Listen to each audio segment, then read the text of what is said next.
Det er en nyhet som kommer fra Oslo i dag, og det er at ledelsen i politiet i hovedstaden vår ønsker å akseptere hijab som en del av uniformen til politibetjenter. Hvad synes du om det? Jeg synes, det er meget forkert af flere grunde.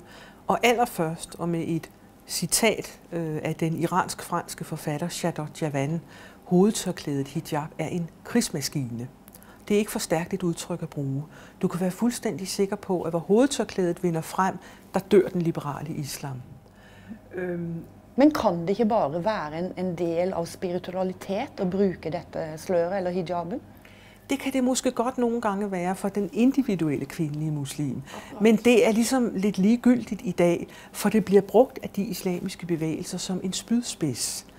Og hvem som helst, der betvivler det, der kan man ligesom se, at der har mig bekendt aldrig været en islamisk bevægelse, der havde sharia-programmet, der ikke gør et fantastisk stort nummer ud af, hvor vigtigt det er, at kvinderne dækker sig til. Og det at få mennesker til at se islamisk korrekte ud, at mændene bruger skæg, det kan være sådan et lille, fikst, moderne skæg, og at kvinderne dækker sig til, det er simpelthen, hvad skal man sige, en form for uniform? En uniform, det er en form for nøgle, og det er jo også en måde, hvorpå du kan skelne, som det europæiske råd for fatwa og forskning også siger, du kan skelne den muslimske kvinde fra den ikke-muslimske, og du kan skelne den muslimske kvinde fra den ikke-praktiserende muslimske kvinde. Hvem er en god kvindelig muslim, og hvem er det ikke? Norske politikere, de er jo i tæt dialog med muslimske organisationer, også som er islamistisk inspireret, med ledende kvinder i front med hijaben på plads. Hvad synes du om myndighetene i forhold til at de bedriver denne dialogen og satser ganske hardt på at det er vejen at gå for at få til en god løsning? Jeg synes, det er fuldstændig forkert. Altså, man kan ikke gå i dialog med mennesker, som sidder inde med sandheden. Det er fuldstændig umuligt. Og man kan være fuldstændig sikker på, at en dialog med disse mennesker, eller brobytning, som det så tit hedder, det er en bro, som har en fuldstændig ensrettet trafik. Det handler om, at de her organisationer skal have så mange landvindinger som muligt. De giver sig ikke. Men hvad bør strategien til politikerne våre være i møte med disse kræfterne? I forhold til disse kræfter bør strategien være et venligt, men bestemt, kan man sige, klargøring af, at vi vil ikke gå på kompromis med vores grundlæggende frihedsrettigheder.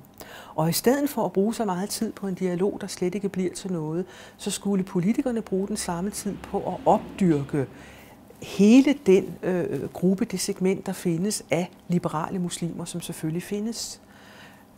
Altså man kan sige, noget af konsekvensen på den indflydelse, det muslimske broderskab har, det er jo også, hvis jeg må give et eksempel, du vokser op som ung muslim i en familie, dine forældre har måske bekendt sig til en traditionel udgave af islam, eller den har været bundet op på sådan folklore eller et nationalt særpræg. Julaftenkristendommen, ligesom.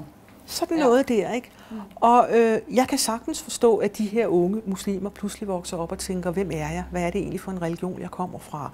Og man kan sige, at det er her, at det muslimske broderskab og deres unge prædikanter i Europa står klar med sådan en pakkeløsning. Og budskabet er jo selvfølgelig, at det er islam, du skal koncentrere dig om. Din identitet er, at du er muslim. Det er her, din loyalitet går. Det er ikke til Storbritannien eller Frankrig. Hvis du er kvinde, dæk dig til. Lad være med at overtage ikke-muslimernes dårlige vaner. Altså alle disse ting, som selvfølgelig også er en medvirkende årsag til, at vi får de her hastigt voksende ghettoer i Europa. Altså at man holder sammen med sine egne. En meget vigtig ting, at du stadig opretholder islams dogme, islams krav om, at en muslimsk kvinde kan ikke gifte sig med en ikke-muslimsk mand. I de tilfælde, det sker, skal manden konvertere til islam. Det siger også Tariq Ramadan. Og det er jo en katastrofe for integrationen.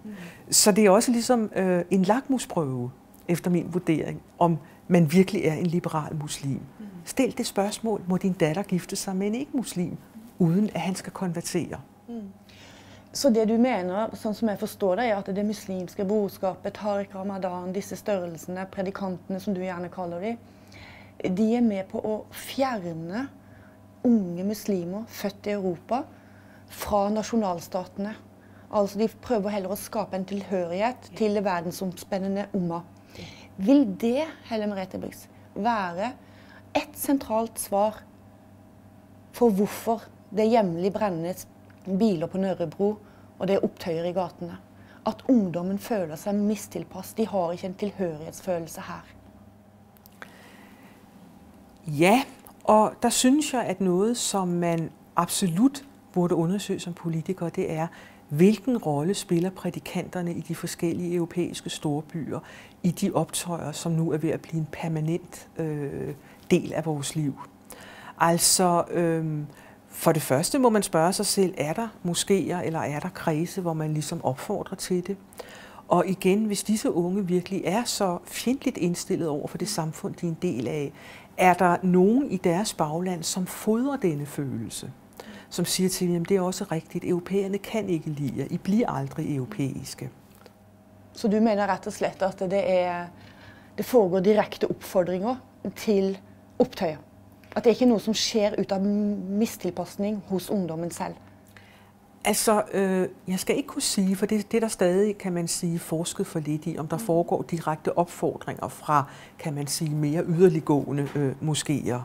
Men jeg undrer mig over, at de prædikanter, der har så stor indflydelse i alle disse ghettoområder, hvordan kan det være, at de ikke har en indflydelse, som gør, at de her optøjer stopper? Jeg vil tro, det bare var et fingerknips fra den ledende imam i området, der sagde, at det her stopper fuldstændig øjeblikkeligt. Jeg har indtryk af, at der kan de ligesom skrue op og ned for det varme vand. Så man kan sige, hvad er det, der gør, at det ikke sker? I stedet hører vi prædikanter og muslimske integrationskonsulenter gå ud og forklare, at det er fuldstændig forståeligt, at de her unge er så forfærdeligt vrede. Ikke? Det kan være Muhammed-tegninger, det kan være diskrimination, påstået diskrimination, alt muligt andet. Ikke? Og der må man spørge sig selv, hvordan kan det være, at andre grupper, hinduer, sikher, i Storbritannien for eksempel, mig bekendt stort set aldrig er indblandet i optøjer, hærværk og i øvrigt klarer sig generelt strålende.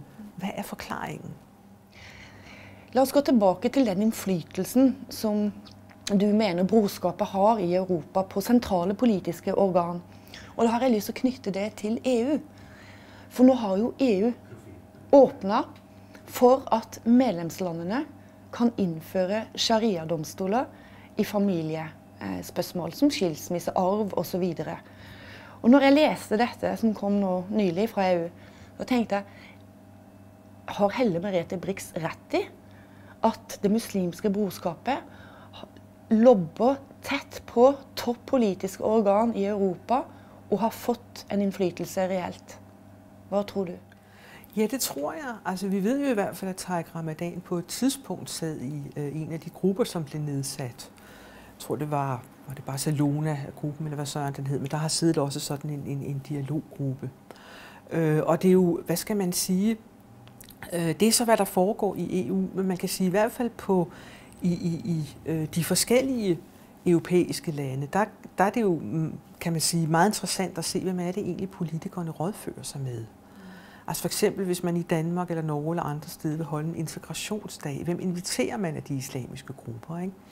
Og det samme med EU, altså det er jo ikke et tilfælde, at det muslimske broderskab har oprettet nogle lobbyorganisationer, som har hovedkvarter i Bruxelles. Altså man vil gerne være tæt på magtens centrum. Det er jo ikke dumt, at vi har med at gøre, ikke?